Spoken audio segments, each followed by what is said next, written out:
Hello friends, आपका अपना channel NST take info में स्वागत है। फ्रेंड्स, आज हम लोग बेसिक ऑफ इलेक्ट्रिसिटी चैप्टर का ऑब्जेक्टिव क्वेश्चन देखेंगे, क्योंकि इस चैप्टर से कोई भी टेक्निकल एग्ज़ाम हो, यहाँ से क्वेश्चन सबसे ज़्यादा देखने को मिलता है। और एक क्वेश्चन से रिलेटेड और कौन कौन से क्वेश्चन पूछे जाते हैं उसको भी हम लोग देखेंगे। ITI वालों का एग्ज़ाम भी खासकर नज़दीक है, इसलिए उन लोगों के लिए भी यह वीडियो फ़ायदेमंद होगा। क्वेश्चन नंबर 1, न्यूट्रॉन पर आवेश होता है धनात्मक, ऋणात्मक, आवेशहीन या भिन्नात्मक। तो ऑप्शन हो जाएगा सी, आवेशहीन। इलेक्ट्रॉन पर आवेश पूछता है तो उसका मान होता है माइनस के साथ 1.6 इंटू 10⁻⁻90 कूलम, जबकि प्रोटॉन पर आवेश होता है प्लस के साथ 1.6 इंटू 10⁻⁻90 कूलम। क्वेश्चन नंबर 2, विद्युत अपघट्य में धारा का प्रवाह किसके कारण से होता है? तो मुक्त इलेक्ट्रॉन्स, होल्स, आयन या न्यूट्रॉन। तो इसका आंसर हो जाएगा सी, आयन के कारण। क्योंकि विद्युत अपघट्य में आप लोग पढ़े होंगे कि उसमें विद्युत अपघट्य एक घोल होता है जिसमें एनोड तथा कैथोड के दो छड़ होते हैं। जब इसे बैटरी से जोड़ा जाता है तो एनोड पर धन आवेशित, धन मतलब प्लस चार्ज, और कैथोड पर ऋण चार्ज, ऋणात्मक आवेश इकट्ठा हो जाता है। ठीक है। जबकि मुक्त इलेक्ट्रॉन की बात करें तो जितने भी चालक कंडक्टर होते हैं उसमें धारा का प्रवाह मुक्त इलेक्ट्रॉन के कारण होता है। ठीक है। अब क्वेश्चन नंबर 3 को देखते हैं। जब कांच के टुकड़े को रेशम से घर्षण कराने पर रेशम होगा धनावेशित, ऋणावेशित या आवेशहीन। तो जब हम लोग कांच के टुकड़े को रेशम से घर्षण करते हैं तो वो जो रेशम होता है उस पर ऋण आवेश आ जाते हैं। इस नियम को किसने दिया था ये भी याद रखिए। तो इस नियम को थेल्स नामक वैज्ञानिक ने दिया था, थेल्स। फिर क्वेश्चन नंबर 4 की ओर चलते हैं। क्वेश्चन नंबर 4 है, कूलम्ब के नियमानुसार दो आवेशों के बीच लगने वाला बल दोनों आवेशों की गुणनफल के समानुपाती होता है, दोनों आवेशों के बीच की दूरी के वर्ग के व्युत्क्रमानुपाती होता है, या निर्वात की पराविद्युतशीलता ε0 पर निर्भर करता है। उपरोक्त सभी। इसका आंसर हो जाएगा डी, उपरोक्त सभी। क्योंकि कूलम का नियम हम लोग पढ़े हैं कि C = 1/4πε0 Q1 Q2 बटे में R²। मतलब दो आवेशों के बीच लगने वाला गुणनफल समानुपाती होता है और उनके बीच की दूरी के व्युत्क्रमानुपाती के। ठीक है। तो क्या हो जाएगा डी। अब क्वेश्चन नंबर 5 देखते हैं। विद्युत बल रेखाएं खत होती हैं। ऑप्शन नंबर ए, धनावेशन से शुरू होकर ऋणावेशन पर, या ऋणावेशन से शुरू होकर धनावेशन पर, या अनियंत्रित। तो इसका आंसर हो जाएगा फ्रेंड्स, जो विद्युत बल रेखाएं जो होती हैं वो हमेशा पॉजिटिव से शुरू होती है और नेगेटिव में मिलती है, मतलब धनात्मक से ऋणात्मक। इस प्रकार आंसर ए सही है। और विद्युत बल रेखाओं की और भी बहुत सारे गुण होते हैं, जैसे ये विद्युत बल रेखाएं एक दूसरे को कभी नहीं काटती हैं। ठीक है। अब क्वेश्चन नंबर 6 की ओर चलते हैं। क्वेश्चन नंबर 6, किसी भी खोखले चालक के अंदर विद्युतीय क्षेत्र की तीव्रता होती है। ऑप्शन इकाई, या शून्य, समान या असमान। तो किसी खोखले चालक के अंदर विद्युत क्षेत्र की तीव्रता हमेशा क्या होती है? शून्य होती है, क्योंकि उसके अंदर का माध्यम हवा होता है। इसलिए बिजली जब चमकता है उस समय कार के खिड़की और दरवाजे को बंद कर दिया जाता है और बिजली ग्राउंड हो जाता है। ठीक है। क्वेश्चन नंबर 7 देखते हैं। विद्युत धारा एक राशि है क्या? सदिश राशि है, अदिश राशि है? सी, कहीं नहीं जा सकती। डी, कभी सदिश कभी अदिश। तो विद्युत धारा आप लोगों को पता होगा कि विद्युत धारा एक अदिश राशि है। ठीक है। और विद्युत क्षेत्र की तीव्रता यह एक सदिश राशि है। ठीक है। विद्युत क्षेत्र की तीव्रता सदिश राशि है, विद्युत धारा अदिश राशि है। अब क्वेश्चन नंबर 8 देख लेते हैं। निम्न में से कौन सा चालकता का मात्रक है? ठीक। Option number A, ohm, B, Faraday, C, siemens, D, henry. तो चालकता का मात्रक होता है साइमन या महो। ठीक है।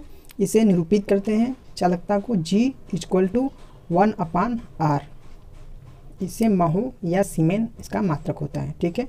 अब ऑप्शन में देखते हैं। ओम किसका मात्रक है? ओम होता है रेजिस्टेंस या प्रतिरोध का मात्रक। फैराडे यह होता है कैपेसिटर का मात्रक या संधारित्र का मात्रक। उसके बाद हेनरी यह होता है इंडक्टेंस या प्रेरकत्व का मात्रक। ठीक है। क्वेश्चन नंबर 9 देखते हैं। किसी एल लंबाई के चालक को आयतन में बिना परिवर्तन किए 3L कर दिया जाए तो उसका प्रतिरोध कितना हो जाएगा? 9 गुना हो जाएगा। ठीक है, ऑप्शन नंबर डी 9 गुना। क्वेश्चन नंबर 10 देखते हैं। प्रतिरोध के समांतर क्रम में जुड़े होने पर विभव तथा विद्युत धारा क्रमशः होती है। ठीक है, मतलब अगर हम कई सारे रेजिस्टेंस को अगर हम समांतर में जोड़ें तो उस समय विद्युत धारा और विद्युत विभव का मान क्या होगा, ये पूछ रहे हैं। तो ये आप लोगों को पता होगा, जब भी हम लोग रेजिस्टेंस को समांतर में जोड़ते हैं तो उस समय वोल्टेज क्या होता है? समान होता है, लेकिन धारा भिन्न भिन्न हो जाता है। और जब हम लोग रेजिस्टेंस को सीरीज में जोड़ते हैं तो उस समय करंट समान रहता है और वोल्टेज क्या होता है? भिन्न भिन्न हो जाता है। ठीक है, तो ये दोनों कॉन्सेप्ट याद रखिएगा। रेजिस्टेंस को जब सीरीज में जोड़ते हैं तो क्या होता है और पैरेलल में जोड़ते हैं तो क्या होता है। ठीक है, क्वेश्चन नंबर 11। व्हीटस्टोन सेतु संतुलन में कहलाएगा जब गैल्वेनोमीटर से प्रवाहित धारा होगी। ठीक है, संतुलन की अवस्था में व्हीटस्टोन जो होता है उसमें गैल्वेनोमीटर में जो धारा प्रवाहित होती है वो होगी क्या? इकाई होगी, शून्य होगा या अनंत होगा संतुलन की अवस्था में? तो इसका आंसर क्या हो जाएगा? शून्य होगा। ठीक है, फार्मूला क्या होता है व्हीटस्टोन सेतु का? P/Q = R/S। ठीक है, क्वेश्चन नंबर 12। वास्तविक रूप से पृथ्वी की धारिता होती है इकाई, शून्य, 711 माइक्रोफैरेड या अनंत? तो ऑप्शन नंबर सी 711 माइक्रोफैरेड ये पृथ्वी की धारिता होती है। ठीक है, क्वेश्चन नंबर 13 में चलते हैं। संधारित्र कार्य करता है, मतलब पूछ रहा है संधारित्र कार्य क्या करता है, किस पे काम करता है? केवल एसी पे, पी केवल डीसी पे, एसी एवं डीसी दोनों पर, या एसी ना डीसी, ना एसी पे करता है ना डीसी पे करता है? तो इसका आंसर हो जाएगा ऑप्शन नंबर सी। कैपेसिटर जो है एसी एवं डीसी दोनों पे काम करता है। कैपेसिटर का मात्रा क्या बताए थे? फैराडे होता है। और जो कैपेसिटर होता है यह डीसी को रोकता है और एसी को प्रवाहित करता है। ठीक है, क्वेश्चन नंबर 14 देखते हैं। संधारित्र की धारिता किन बातों पर निर्भर करती है? ठीक है, चलिए कैपेसिटर की धारिता जो होती है किस पे निर्भर करती है? उसके सतहों के क्षेत्रफल पर, या बी संधारित्र के दोनों प्लेटों के बीच दूरी पर, सी दोनों प्लेटों के बीच के माध्यम पर, या डी उपरोक्त में से सभी? तो ऑप्शन नंबर इसका हो जाएगा उपरोक्त में से सभी। फार्मूला होता है कैपेसिटर का C = A/0/D। ठीक है, जहाँ ए क्या है? एरिया है। डी क्या है? डिक मतलब उसका डिस्टेंस, मतलब दूरी, डिस्टेंस। ε0 क्या है?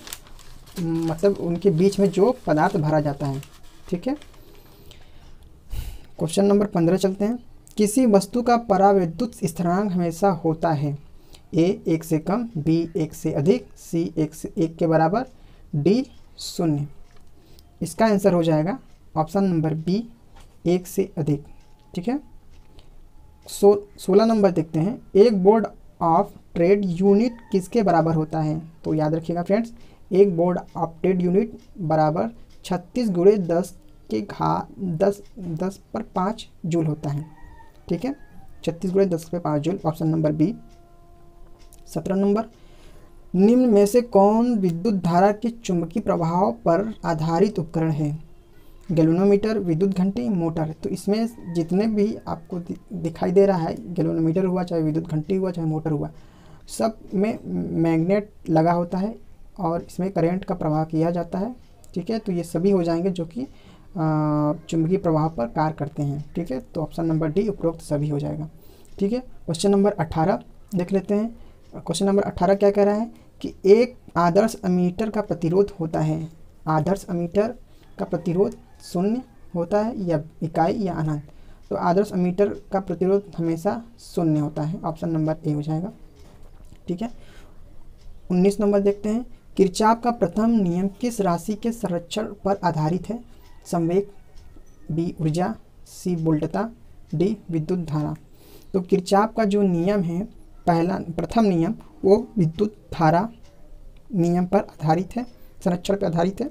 जिससे हम लोग बोलते हैं किरचॉफ्स करंट लॉ, जिसका हम लोग परिभाषा जानते हैं कि किसी भी जंक्शन से आने वाली धारा तथा जंक्शन से जाने वाली धाराओं का बीजगणितीय योग हमेशा शून्य होता है। ठीक है, एक किरचॉफ का पहला नियम था। इसी प्रकार किरचॉफ का दूसरा नियम जो है वो ऊर्जा संरक्षण पर आधारित है, इसे हम लोग कहते हैं केवीएल लॉ। ठीक है, अब क्वेश्चन नंबर 20 देखते हैं। गैल्वेनोमीटर को वोल्टमीटर में तब्दील करने के लिए जोड़ते हैं। ऑप्शन श्रेणी में निम्न प्रतिरोध, बी समांतर में निम्न प्रतिरोध, सी श्रेणी में उच्च प्रतिरोध, डी समांतर में उच्च प्रतिरोध। फ्रेंड्स, इसका आंसर हो जाएगा श्रेणी में उच्च प्रतिरोध। जब भी हम लोग गैल्वेनोमीटर को वोल्टमीटर में तब्दील करते हैं या बदलते हैं तो याद रखिएगा कि उस समय श्रेणी में हम लोग उच्च प्रतिरोध लगाते हैं। ठीक है फ्रेंड्स, आज के लिए इतना ही। फिर कल हम लोग 20 क्वेश्चन लेके आएंगे और ये सीरीज चलती रहेगी जब तक कि एग्ज़ाम आप लोग चलता रहेगा ITI वालों का।